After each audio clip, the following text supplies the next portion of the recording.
Hello everyone, and welcome to our continued playthrough of Dragon Warrior 1 for the Nintendo Entertainment System. In this video, we're going to take on the Dragonlord and recover the Ball of Light. So here we are in Tantagal Castle. As you can see, I'm a considerable amount of experience away from the next level, but I am at level 20. As you can see by my status, I have the Edric's equipment and the silver shield. As for the spells, I recently learned Hurt More. And for items, I have herbs and torches. I bought to use in Charlock Castle. So, we're going to start heading over that way. Now, as we all know, the Dragonlord is the final boss in this game. You basically need to be on level 20 and have Edric's sword and Edric's armor to make him fairly easy. He's still a challenge, but easier. If you don't have Edric's sword and you only have the flame sword, you need to be on at least a level 25 to be able to beat the boss successfully. So we're just going to work our way over there, following the usual path. Now, the Dragonlord, as everyone remembers, is a descendant from Zoma in Dragon Warrior 3. If you've beaten Dragon Warrior 3, you remember that Zoma warns the hero that there will be another after him.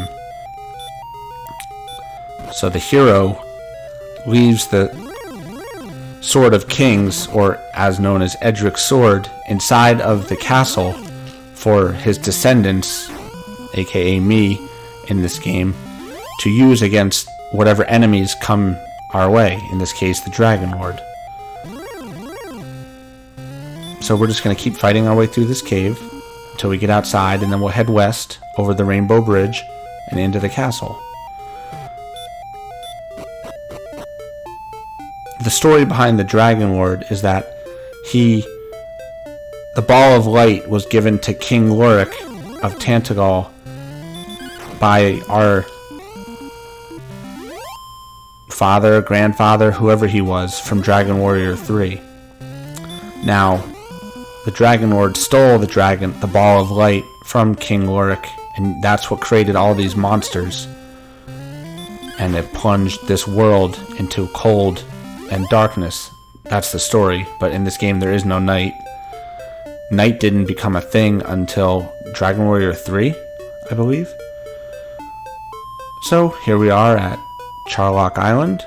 We're going to head up and into the castle. Let's see if I can actually make it there without being attacked. Nope.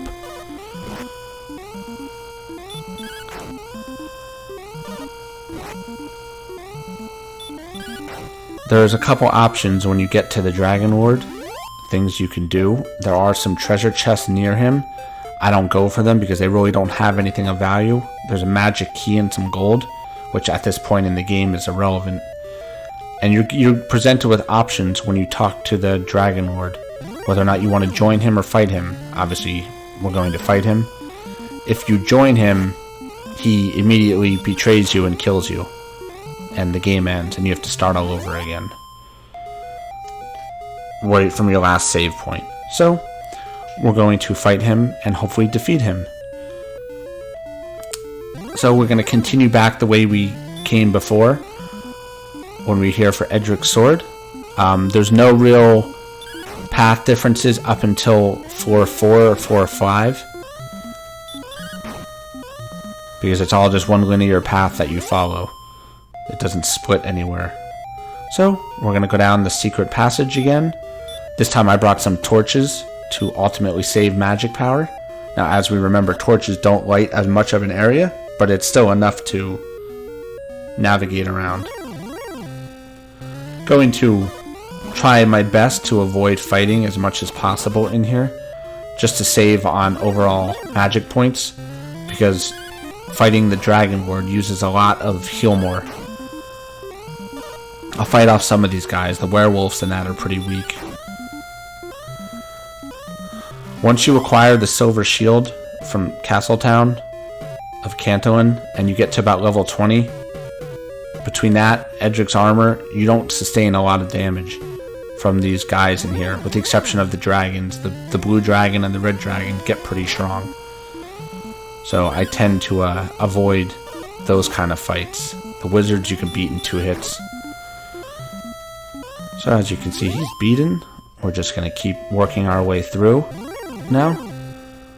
Again, you can always cast Radiant in here. I just like to save the magic points because I feel you need them when you fight the Dragonlord. Now, I'm right at the level that is suggested to beat the Dragonlord. I've tried it on level 19 a few times in the past. It really doesn't work out very well. It's very difficult because the funny part is you don't get a considerable difference between level 19 and level 20, but it must be some sort of trigger with the game because it gets infinitely easier once you hit level 20. It must just be a predefined threshold that they made when the programmers created this game. So Axe Knights aren't that hard. We can fight them off. We just have to be careful, they can put us to sleep, as you can see. I should have cast Stop Spell, but again, I'm trying to save my magic points, so I'm not going to do that. This should beat this guy right here. So I'm going to use my herbs now to heal a little bit, so I can save some magic points. As long as I get up to like 90 or so, I'm fine. There we go, 98. I'm just going to keep working my way through, following the paths. As you can see, I tend to go the wrong way a lot in this place because it is a maze. Even though it doesn't look like it, it still can be confusing with the stops and everything like that. I never liked the controls for the Nintendo in this game. They made it, you always have to stop, back up, bump, stuff like that, so it was never very smooth walking in this game. I noticed it got better with Dragon Warrior 2 and 3. They made the steps a little smooth, but it's still that pixelated, 8-bit step. So here's our next flight of stairs. We're just going to keep following the way to the Dragonlord. I'll probably run from this guy.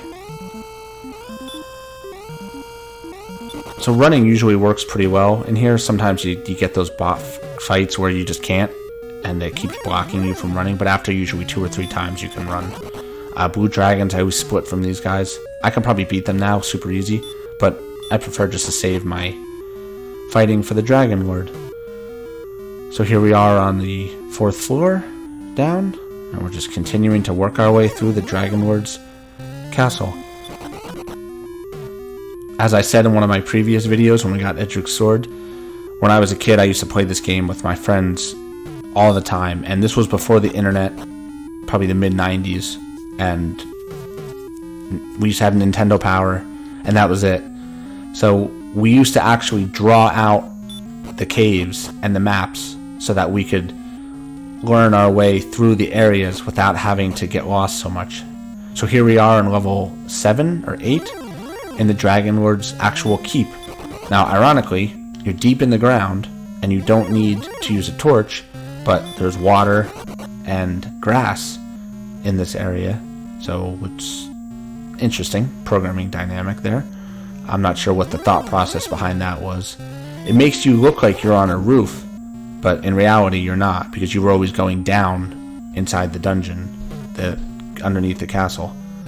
So we're just going to keep following this little land form here, and we'll run from this guy again because he's fairly strong, and get our way over to the Dragonlord. We'll heal right before him for obvious reasons. Red dragons are one of the stronger guys. So here we are at the Dragonlord. We're going to stop and make sure I'm fully healed. We'll check our stats just to make sure. As you can see, I am. I've only wasted 4 MP in this whole walkthrough. So here we go. Now we're going to talk to the Dragonlord, and he's going to give us the chance to join him or not. Obviously, we're going to choose the good side and not join him. And he goes, "Thou art a fool," and the fight begins.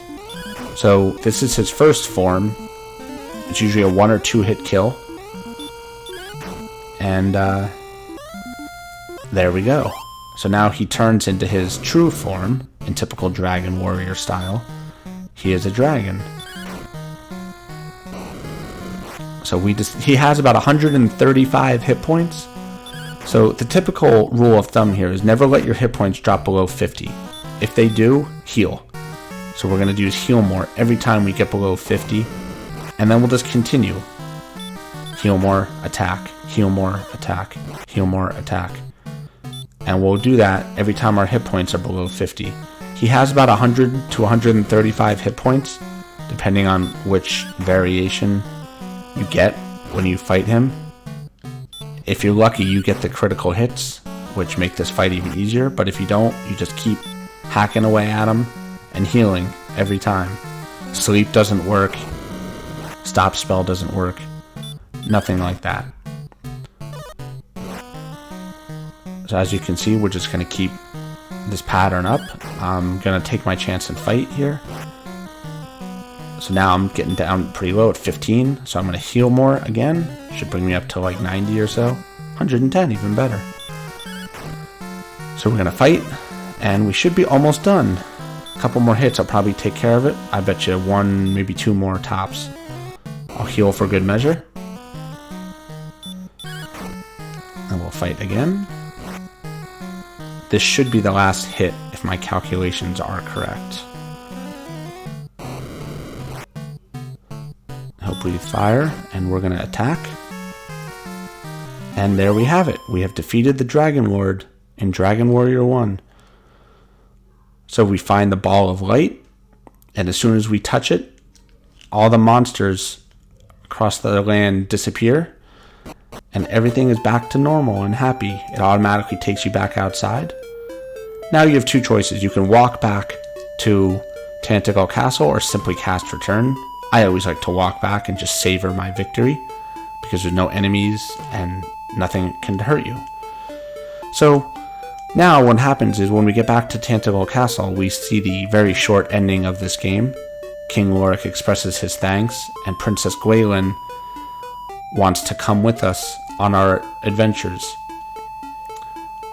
For those of you who remember Dragon Warrior 2, the 3 towns of Middenhall, Canuck, and Moon something. I apologize, I forget the name. The 3 of those towns are founded by the hero in this game and Princess Gwaelin's descendants. Most people don't know that. They have 3 children, 2 boys and a girl. So the boys are the hero from Dragon Warrior 2, the Prince of Canuck, and the princess of the town whose name I can't remember. You think I would remember given how many times I played it. Moonbrook. I apologize, that's it. Moonbrook. So here we are back at Tentacle Castle, and we're going to go inside now. We'll talk to 1 or 2 people and just see what they say. They should express their thanks for all the hard work that I did and the little help they gave. Yep, so they're all lined up here because they know everything is safe now, and we can talk to the king. He says, "You are indeed the line of Edric." He offers us his kingdom. We say no, basically. We want to find our own land to rule over. And the princess wants to come with us. And you can say yes or no. I'm going to say yes. Even if you say no, she joins you anyway. And that's the end of this game. I thank you everyone for watching me play through this and bearing with my sound issues initially. Hopefully they've gotten better. And I hope you enjoyed my playthrough of Dragon Warrior 1 for the Nintendo Entertainment System. Please like and subscribe. There will be more videos of a new game coming shortly. Thank you everyone.